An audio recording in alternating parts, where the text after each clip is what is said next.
The Fallout universe is full of terrifying and sometimes wacky creatures. Centaurs, extra-large lizards, nightkin, sloths, lobsters, spore creatures, and talking trees all come to mind.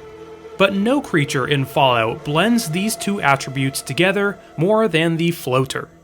Featured in both Fallout and Fallout 2, the Floater is just another twisted abomination found in the post-war United States. In the newest Fallout 76 Wastelanders trailer, we got a quick glimpse of these floaters, for the first time animated in a 3D Fallout game, confirming their existence in Appalachia only a few years after the war.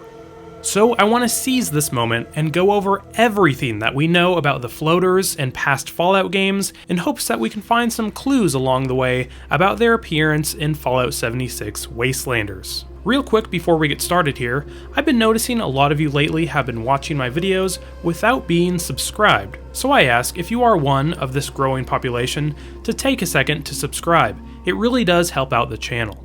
The story of the floaters starts in the first Fallout game, which takes place in Southern California, 8 squares east and 24 squares south of the starting vault, Vault 13, we can find a West-Tek research facility also known as the Glow. The reason this West-Tek research facility was called the Glow was because it was destroyed in the nuclear holocaust. During the Great War, the surface of the installation took a direct hit from a nuclear warhead, which left a gaping hole, exposing the subterranean installation, shattering the FEV containment tanks that sat inside, which released the irradiated virus into the atmosphere. In a locker on level 5 of the facility, we can find FEV experiment disk, where we can hear the suspected, but not confirmed, origin of the floaters.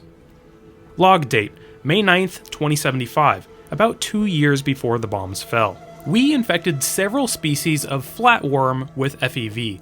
Within hours, the worms had increased in size by 28%, and 39 separate viral contagions were resisted by the population. Each sample was allowed to continue for several generations, and the new DNA structure was successfully passed on to the worm's progeny, although only asexual reproduction was noted in the samples. Experiments with insects have had less success. Major Barnett has postponed these experiments until further notice. So, experiments ordered by Major Barnett had scientists infect flatworms with the FEV virus. There are a few reasons we can assume the worms infected in these experiments are direct descendants of the floaters. First is the floater's anatomy. When using VATS to select specific body parts for your attack, you can note some anatomy that only exists in insects, like the ovipositor. Now, I'm not a worm expert or anything, but the wiki says this appendage extends to lay eggs, and the ganglion, which apparently works as the worm's brain.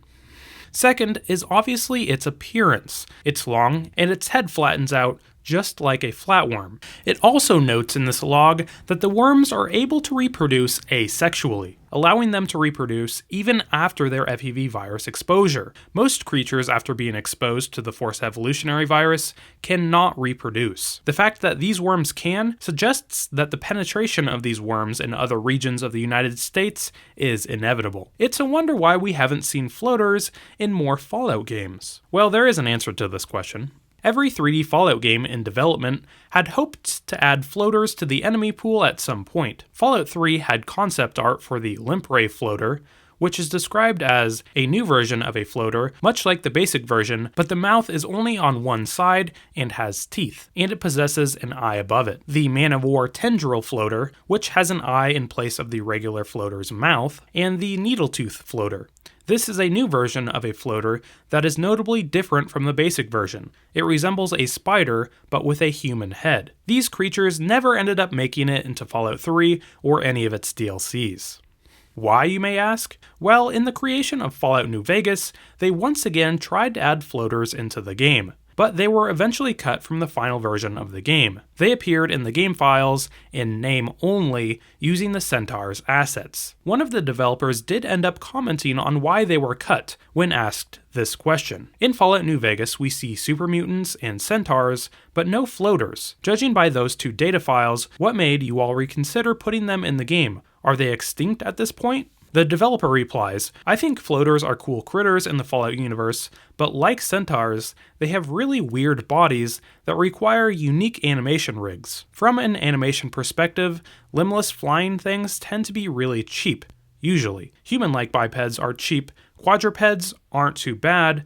Once you start getting into creatures with multiple heads, snake bodies, tentacles, etc., they get really expensive. If I remember correctly, we talked about having floaters, but we just didn't have the animation time for them. So that's why we haven't seen any floaters in any 3D Fallout games yet.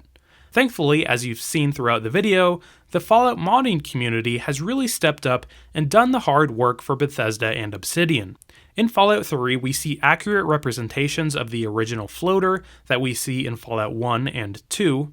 In Fallout 4, we see the Limprey floater, which was concepted for Fallout 3. In my opinion, these creatures don't seem all that difficult to animate, but I don't make games or mods, so I really can't say for sure. Finally, let's talk about Fallout 76. Like I said at the beginning of the video, floaters are coming to their first 3D Fallout game in the form of these things.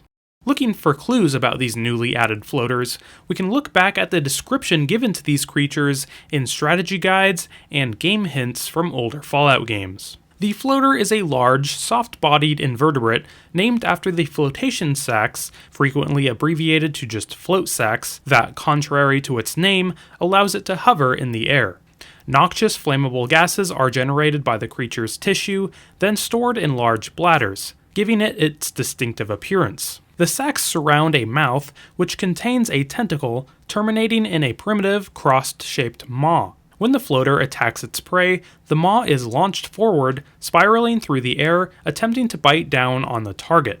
Despite its ungainly appearance, the floater is fast, using its flexible tail to slither along the ground. Finally, they are oviparous, equipped with an ovipositor to lay eggs. Fortunately, floaters lack any meaningful intelligence. Their rudimentary ganglia are enough for them to recognize prey and members of their pack, but they are unable to work together as a pack, simply swarming whatever target they may come across. However, that simplicity also makes them tenacious and difficult to put down. Their one disadvantage is that their flotation gases are flammable, making energy and flame weapons highly effective against these combustible creatures. So hopefully some of this information will be relevant in Fallout 76. I think it would be a great feature if the floaters were more vulnerable to fire attacks, whether that be from a weapon that has explosive rounds, or a shish kebab, laser, or a flamer. Burning these float sacs down to the ground would be extremely satisfying. We also see hints from Fallout 76's game files where floater freezers, floater flamers, and floater chompers are hinted at. And in a few early videos of Fallout 76, we can see these variations in some concept art, some looking like the ones that we see in the trailer, and some looking a little bit more like gaseous mushrooms, and all of them looking rather difficult to animate. At the end here, I just wanted to say that I'm really excited for these new creatures. I hope Bethesda gives them some good backstory that explains why they're in Appalachia only a few years after the war, and also there's been some rumors about some elemental floaters, so we'll have to see if there's any truth behind that. But anyway, that's all I have on the floaters. I hope everybody enjoyed the video. If you did, make sure to like and subscribe. It really does help out the channel. Also consider following me on Twitter. It's the best place for me to keep in contact with you guys. But anyway, this has been Widgeon TV. Thanks for watching, guys. Special thanks to Clone Wolf, Mind Boggles, and the RPG Chick for the background footage. This video wouldn't have been possible without you, so thank you. I'm gonna tack on the Wastelanders trailer here at the end to make it 10 minutes long. Thanks again for watching. It's been a long journey. Appalachia has changed. I don't know if you've been following the rumors, but there's something in the mountains.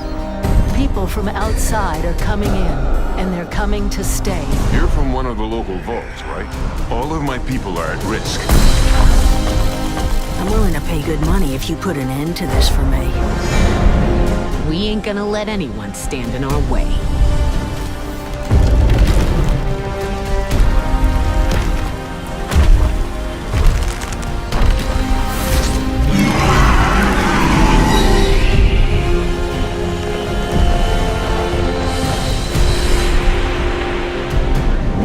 I need you, all of you, to do your part.